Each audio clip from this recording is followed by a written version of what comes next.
Assalamu alaikum students of class 7. Today we will read Hindi chapter 2 part 4.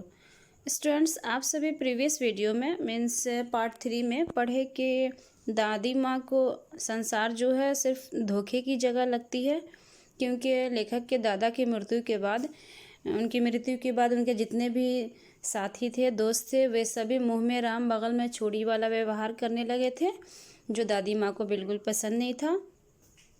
और उनकी लेखक के दादा के मृत्यु पर उनके पिता ने काफ़ी संपत्ति व्यय की थी, खर्च की थी, की वजह से वो काफ़ी परेशान रहते थे।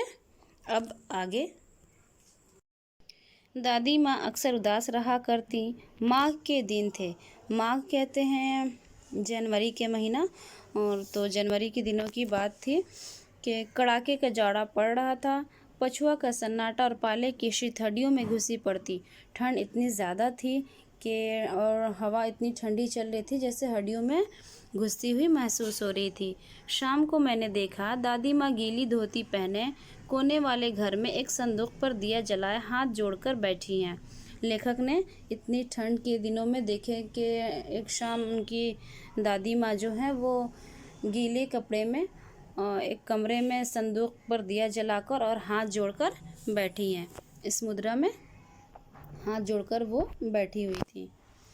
उनकी स्नेह कातर आंखों में मैंने आंसू कभी नहीं देखे थे। मैं बहुत देर तक मन मारे उनके पास बैठा रहा। उन्होंने आंखें खोली। दादी माँ, मैंने धीरे से कहा। लेखक के जब वो उनकी दादी माँ हाथ जोड़कर बैठी थी तो उनके आंखों से आंसू गिर रहा था।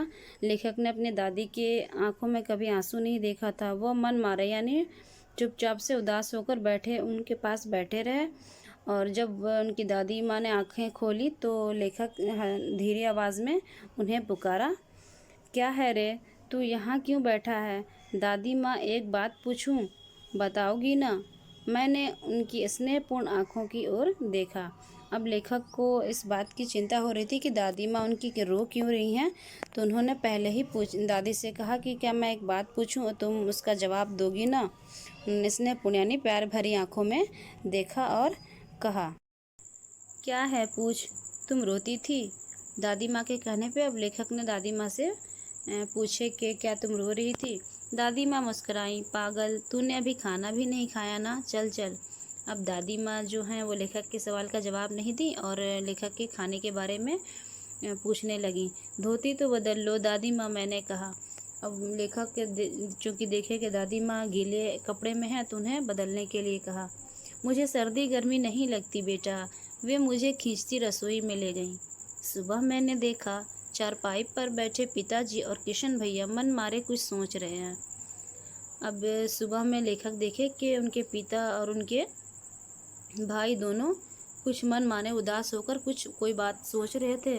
दूसरा चारा ही क्या है, बाबू बोले। बाबू यहाँ पे उनके पिता यानी फादर के बारे में बोला गया है कि वो बोले कि दूसरा कोई चारा, दूसरा कोई रास्ता ही नहीं है। रुपया कोई देता नहीं, कितने के तो अभी पिछले भी बाकी हैं।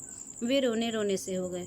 उनके पास पैसे है कि आने के लिए कोई रास्ता नहीं था, कोई ज़रिया नहीं था, तो वो बेचारे उदास होकर रोने रोने से हो गए।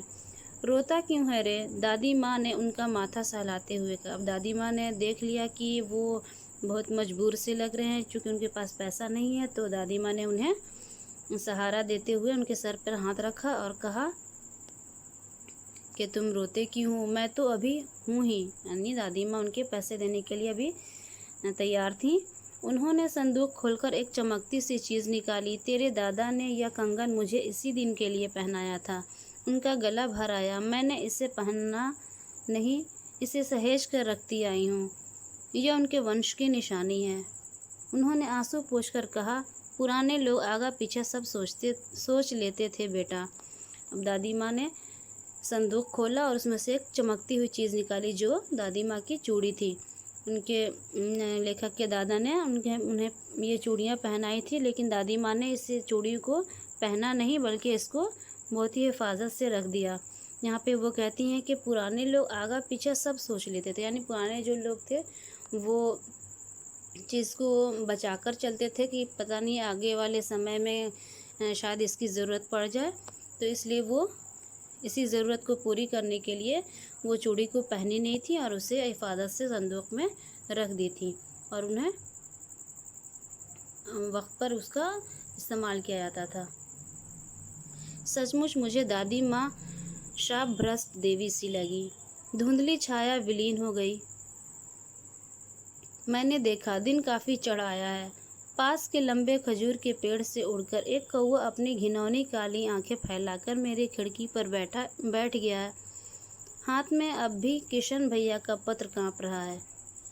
अब यहाँ पे लेखक कहते हैं कि सचमुच जब दादी माँ ने उन्हें उनके पिता की हेल्प की, उन्हें वो चूड़ियाँ निकाल के दी ताकि वो चूड़ी को बेचकर उससे वो कर्ज को अदा कर सकें, तो दादी लेखक को अपनी दादी की धुंधली छाया विलीन हो गई। यानी धीरे धीरे अब वो जो आपको फर्स्ट पार्ट में बताए थे कि उनकी धुंधली छाया वो अपनी दादी की जो देख रहे थे, वो यहाँ से अब उनकी छाया ख़त्म हो रही है और दिन काफ़ी गुजर चुका था।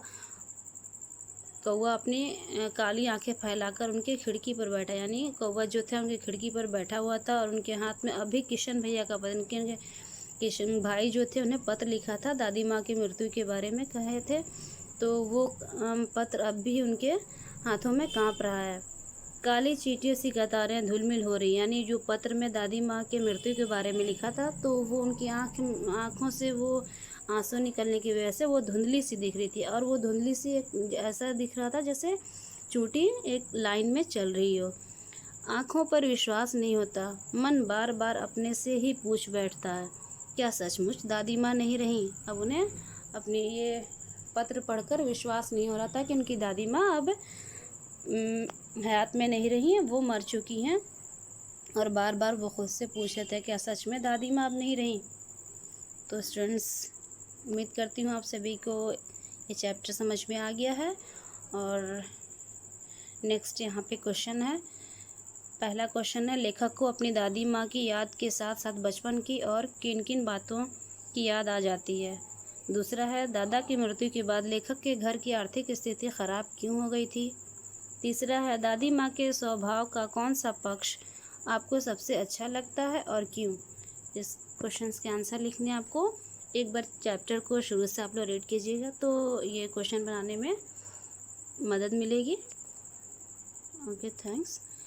ये क्वेश्चन आपको आपकी हिंदी की कॉपी में कंप्लीट रहना चाहिए। नेक्स्ट वीडियो में इंशाल्लाह नेक्स्ट चैप्टर पढ़ेंगे। Thank you. अल्लाह हाफिज़।